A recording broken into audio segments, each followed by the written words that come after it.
மதுரை மேலூர் அருகே அரசு பேருந்து மோதி 3 வயது சிறுமி இறந்ததால் பேருந்து கண்ணாடியை கிராம மக்கள் அடித்து உடைத்தனர். மேலும் குழந்தையின் சடலத்தை எடுக்க மறுத்து உறவினர்கள் போராட்டத்தில் ஈடுபட்டனர். இது தொடர்பான கூடுதல் விவரங்களோடு இணைகிறார் எமது செய்தியாளர் சுரேஷ். வணக்கம் சுரேஷ், உங்களிடம் இருக்கும் தகவல்களை சொல்லுங்க. வணக்கம்.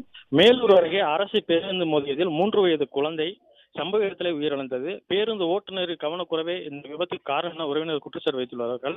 மேலூரில் இருந்து வடக்கு வழிவட்டிக்கு செல்லும் அரசு பேருந்தை வழக்கம்போல் வேல்முருகன் என்ற ஓட்டுநரும் அழகு என்ற நடத்துனரும் இன்று இயக்கியுள்ளனர்.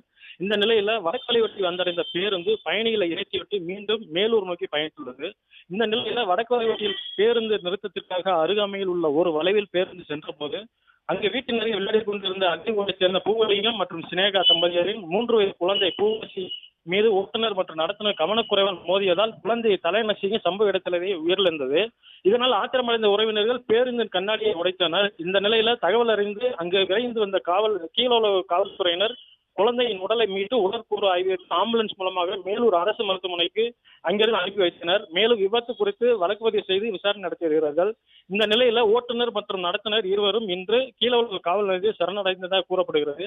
விபத்து குறித்து குழந்தையின் உறவினர்கள் கூறுகையில் பூலிங்கம் சினேகா தம்பதியினருக்கு நீண்ட வருடங்களாக பிறகு பிறந்த குழந்தை அரசு பேருந்தின் ஓட்டுநருக்கு கவனக்குறைவே இதற்கு தலைநாசி உயிரிழந்ததாகவும், எனவே தமிழக அரசு குழந்தையின் பெற்றோர்கள் ஒருவருக்கு அரசு வேலை மற்றும் 10 லட்சம் ரூபாய் இழப்பீடு வழங்க வேண்டும் எனவும் கோரிக்கை வைத்து வருகிறார்கள். வீட்டின் முன்பு விளையாடி கொண்டிருந்த குழந்தை தாயின் கண்முன்னே அரசு பேருந்து மோதி தலைநசுங்கி உயிரிழந்த சம்பவம் அப்பகுதியில் பெரும் சோகத்தை ஏற்படுத்துகிறது. பிளே ஸ்டோர் மற்றும் ஆப் ஸ்டோரில் இருந்து பாலிமர் செயலியை QR கோடு மூலம் பதிவிறக்கம் செய்யுங்கள். செய்திகளை உடனுக்குடன் பெறுங்கள்.